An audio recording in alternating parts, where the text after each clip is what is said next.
These guys are ridiculous.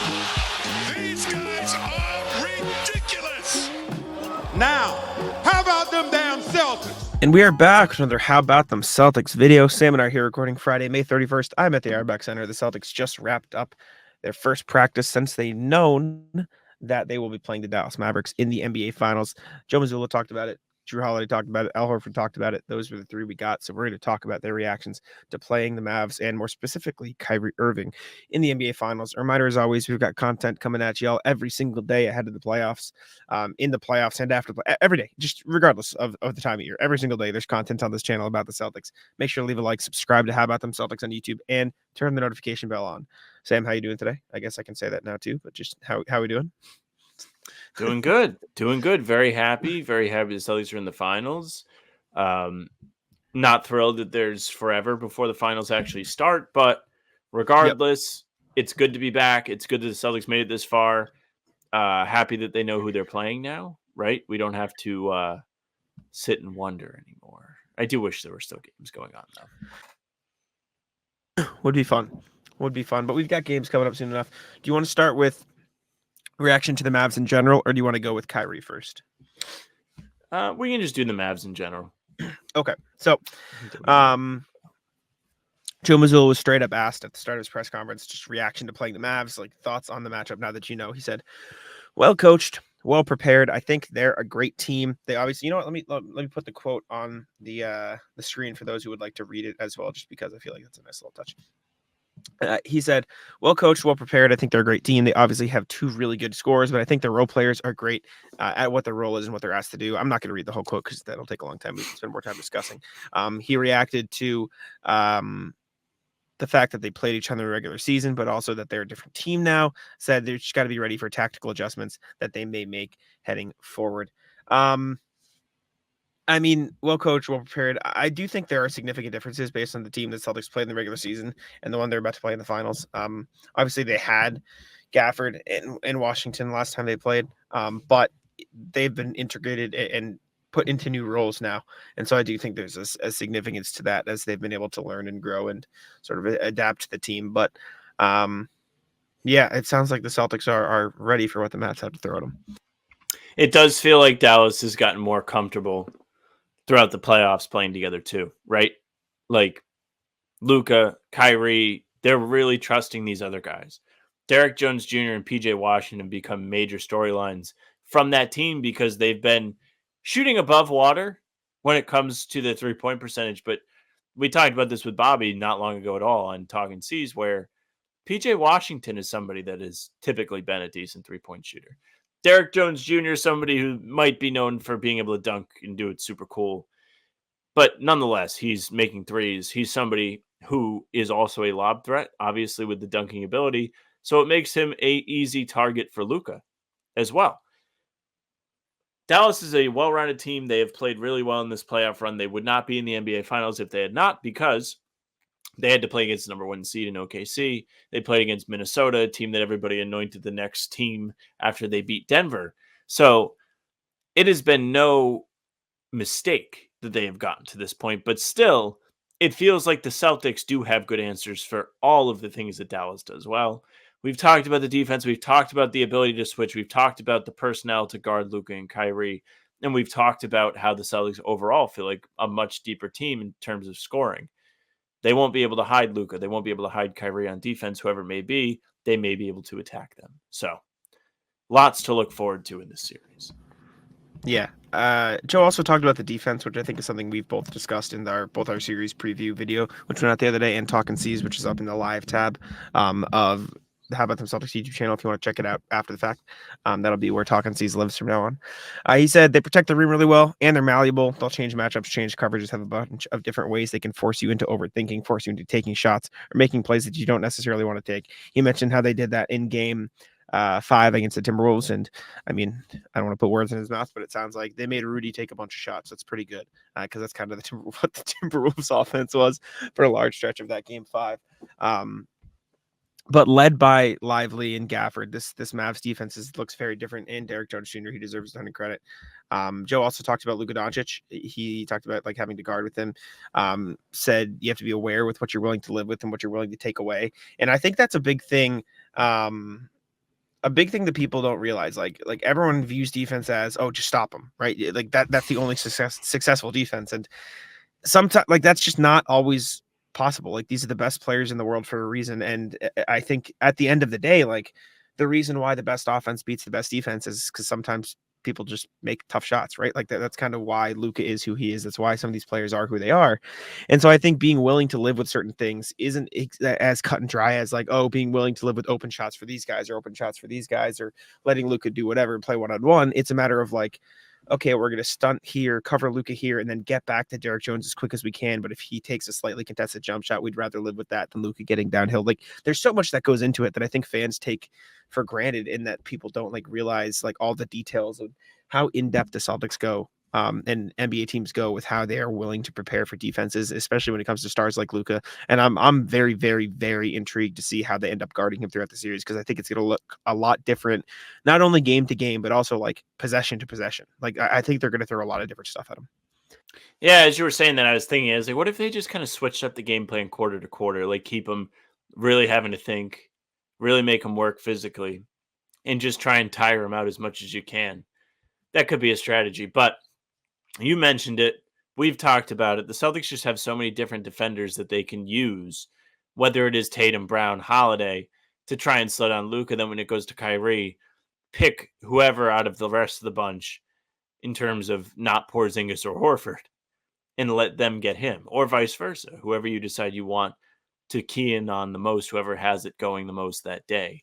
But Luka has shown a really impressive amount of decision making. He took advantage of this Minnesota defense that has a lot of presence in the paint, a lot of help defense, and he waited as long as possible to make some of these kickouts to his shooters in that series. So it's something for the Celtics to look out for.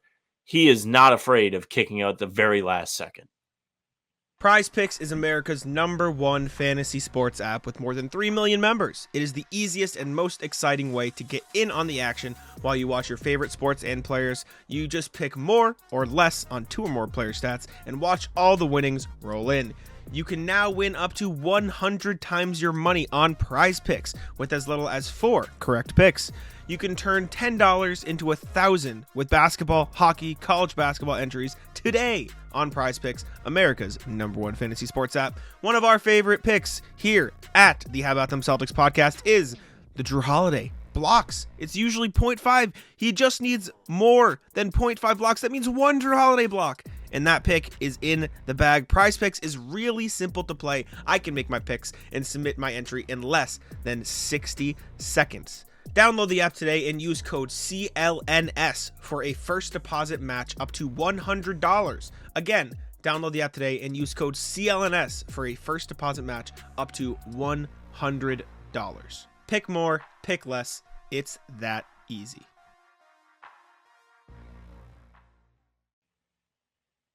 Yeah, Luka's, I mean, he's one of the most incredible offensive players in the world. He's gotten the Mavs to this point because of how great he is, and I think he deserves a ton of credit for that. Joe also talked about, and we can talk about this a little bit as well. I have to cough. Excuse me, the Kyrie thing.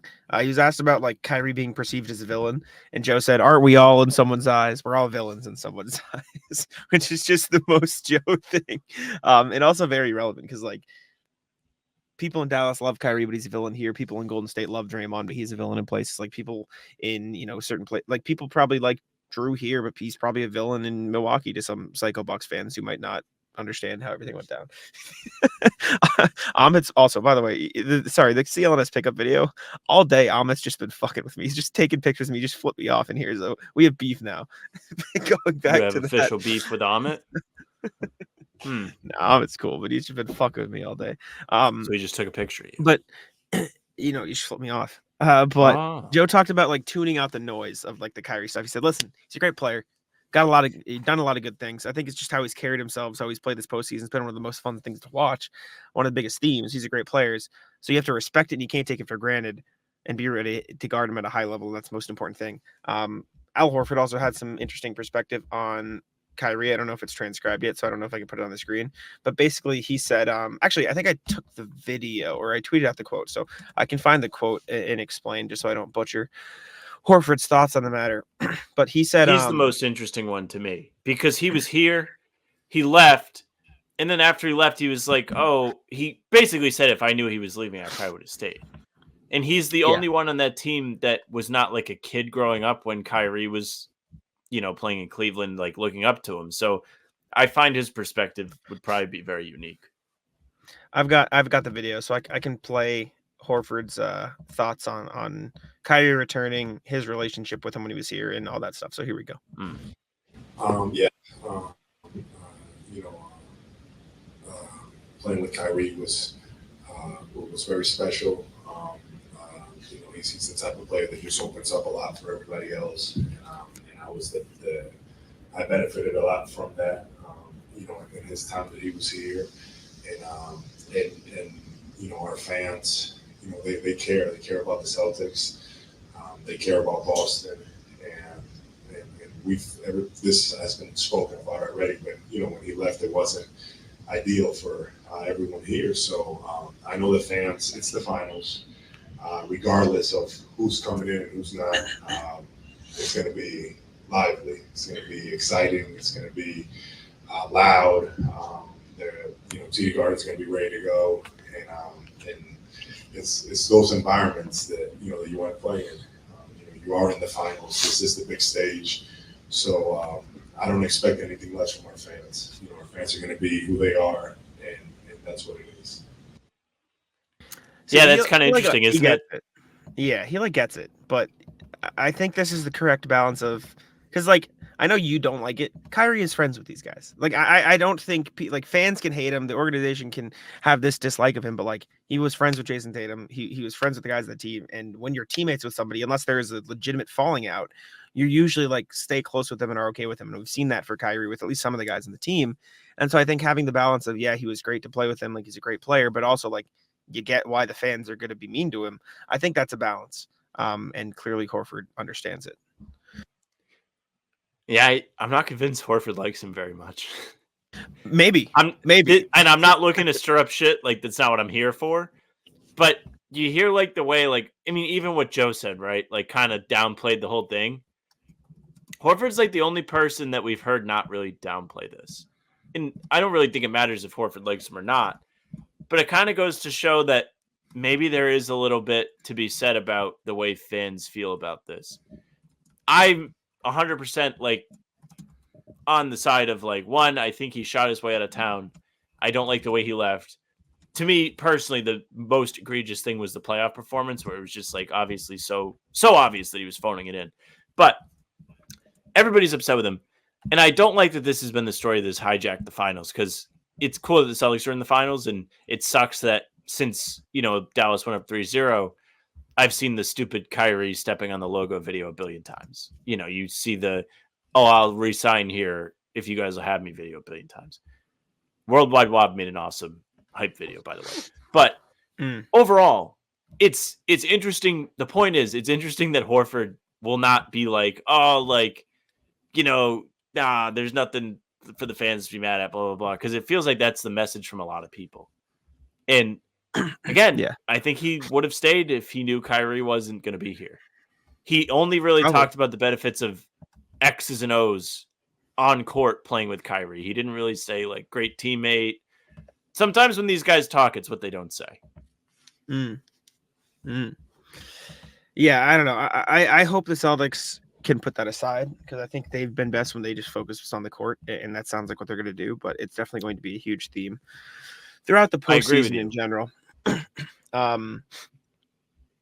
Drew Holiday also talked about the matchup. He talked about guarding Luka and Kyrie, because that's probably going to be partially his matchup, and just the Mavs in general. He's asked about what is it like guarding Luka and Kyrie, and he just deadpans. He goes, "It's hard. it's hard." But he also said it's fun to do.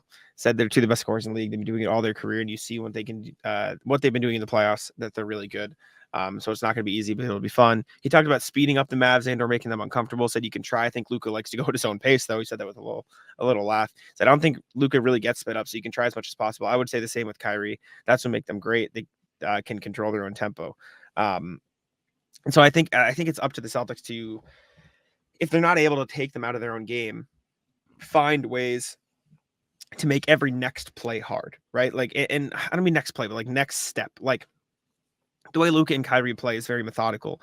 And so if you see them getting downhill, bump a body to them in the lane and get back so they can't make the pass, right? Or send a guy up and stop them from driving in immediately, but then drop back really quickly so they can't get the lob. Like, it's going to be more about anticipating what they will do rather than stopping them from doing it, because at the end of the day, stars are stars, and these two are the two of the best offensive players in the game, and you won't always be able to stop them from getting to their spots. It's about like preventing them from doing the most damage once they get there. Hey, gang, let me tell you a little something about Game Time. The NBA playoffs have arrived. It's the most wonderful time of the year. Who doesn't want to get in on the fun? With Game Time, you can experience it with your own eyes. Get yourself great seats to games with even greater prices. That's right.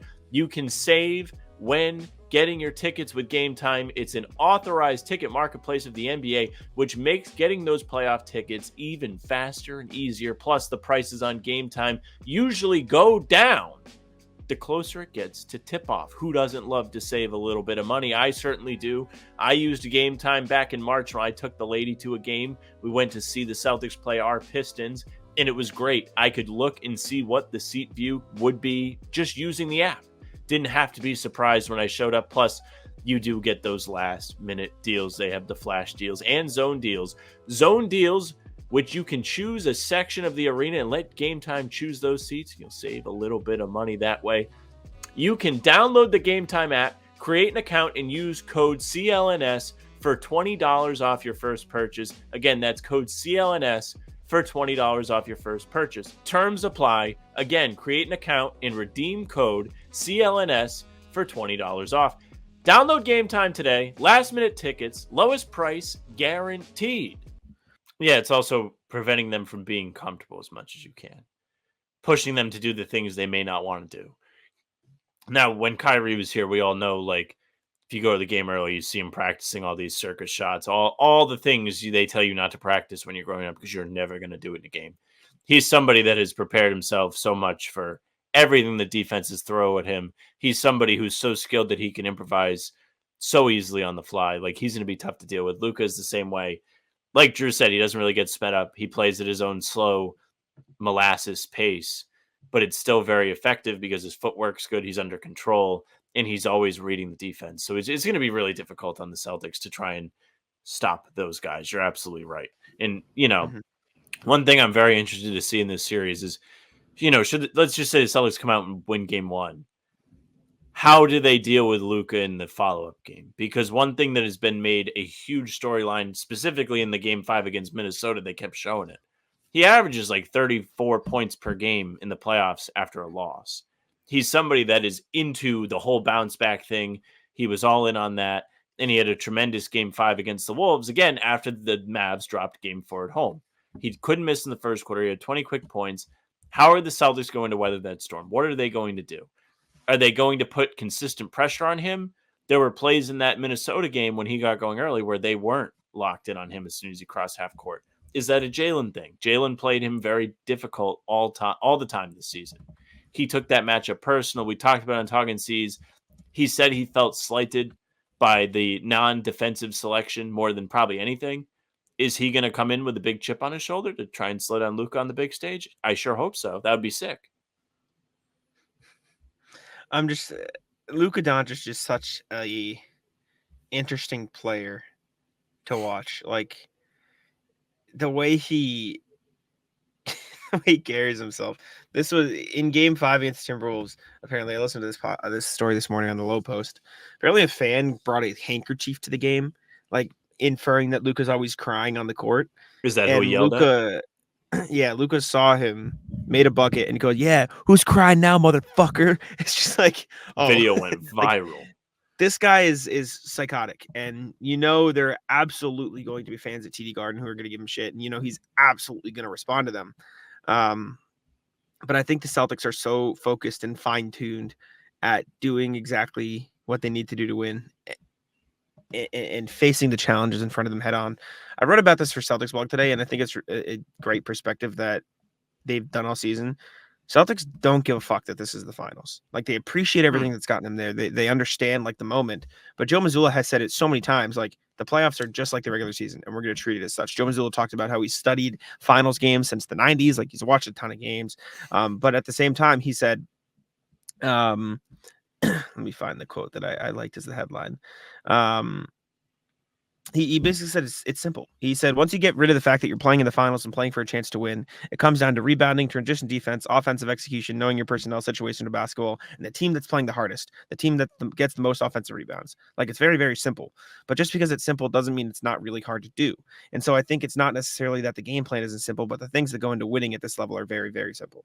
You just have to do them at the high level of physicality and discipline. So, like, they're so focused on just doing the same things that have worked in every other game, and trying hard not to let the anxiety, not in the sense of like they're nervous or not ready for it, but just like the excitement that even Horford said when I asked him. He's like, yeah, of course we're hyped to play in the finals, but we just need to focus on the day to day. And with a team like the Mavericks, who have two of the most skilled players in the world, a defense that's been the best in the NBA since like the deadline or something like that. Like, they've been an incredibly locked in defense. The best way to do what the Celtics do best on the simplest level is just to stay focused and do the same things that have been working for them all year. Yeah, it would be very on brand. I mean, that's what Mazzulla's been telling you guys, I guess us, because I've been to a few, every game. Mindset, game to game, cleaning the slate, figuring out what they can do best to win the next game.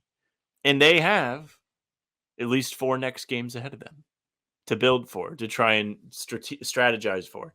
He talked, what did he say? Weaponizing the time yesterday? Is that what he said to you guys? They're weaponizing this billion years before the finals starts. He is racking his brain to figure out what the best things they can do to beat the Mavs are. And he's coaching his players in a way that wants to keep them engaged, to keep them ready to learn, to adjust, to play the best game that they can possibly play strategic-wise in order to win. He doesn't care who's scoring 30. He wants his team to score more points than the other team, which sounds very simple, but it doesn't feel like all NBA teams are built like that. Sometimes it's to get this guy his buckets, that guy his buckets. The Celtics, this entire season, not just in the playoffs, have not really been built like that. And it's a big credit to Joe Mazzulla. Joe Mazzulla, by the way, who thought when we were discussing this just now, but then thought better of it, it would have been cool if somebody was like, did you see us all play pickup? What would your critiques be? But then it would be like, no, dude, I'm preparing for the finals. Get out of my room. Yeah, no. No, I don't want to be. I'm certainly not asking him that. Well, yeah, definitely not you. No. Maybe Noah. No. Or Jake. Anyways, any final thoughts? Bunch of more days before we have a game again to watch. Bunch. We can get out of We here. have a Troy Pistons bomb. Troy Weaver's leaving the Pistons, Sam. How do you feel? New era is upon us. We're back. Plain and so. simple. All right. Well, Celtics tip off against the Mavs in about a week from now. We'll be here every single day and during the finals and the summer and forever with daily content covering the Celtics. We appreciate y'all. Leave a like, subscribe, turn the notification bell on, and I'll let Sam take it out. Yeah, thank you very much for listening and watching. Make sure you subscribe to the channel, hit the bell, so you don't miss any of our daily uploads. We're coming at you with new pods Tuesday, Thursday, and Sunday. We'll have one for you tomorrow, that means. You can also find our game recaps here the morning after each game, and on the other days, we have filler content. Maybe not filler content, extra content for you guys, just like videos like these, whether it's Jack going to practice, us doing breakdowns, whatever it may be. Probably try and come up with some good finals themed stuff for you over the next week. We also have Talk and See streams Monday, Wednesday, Friday mornings. Tentatively, we have all the practice schedules to dance around, so sometimes they don't end up actually being in the morning. Fridays was at 3 p.m. You can find our Celtics Roundtable stream, usually Tuesdays around 6. Same story with that. And you can find Jack and I here a half hour before every single game. That one does not change. We're here no matter what. So come hang out. It's a ton of fun. Subscribe to the channel, leave a like, comment, all that good stuff. You can also find us on Spotify and Apple if you want the full pods and game recaps. Audio only. They are there for you. So if you follow us, those will go right into your feed. Leave us a 5-star review too. That would be very nice of you. You can find our email, hbtcpod@gmail.com. Like I mentioned, pod going up tomorrow. So that means we're recording today. Get those emails in. Share your thoughts on the finals, your rat list, whatever it may be. We want to hear from you guys. So email us hbtcpod@gmail.com. You can find our socials. And how about them C's? Twitter, Instagram, TikTok, Facebook's the name of the pod. Our streams are there. They're on YouTube. They're on Twitter. Jack's Twitter's at JackSmonNBA. Mine is at Sam LaFrance NBA. That's it for us. Tic-tac-toe. Come on.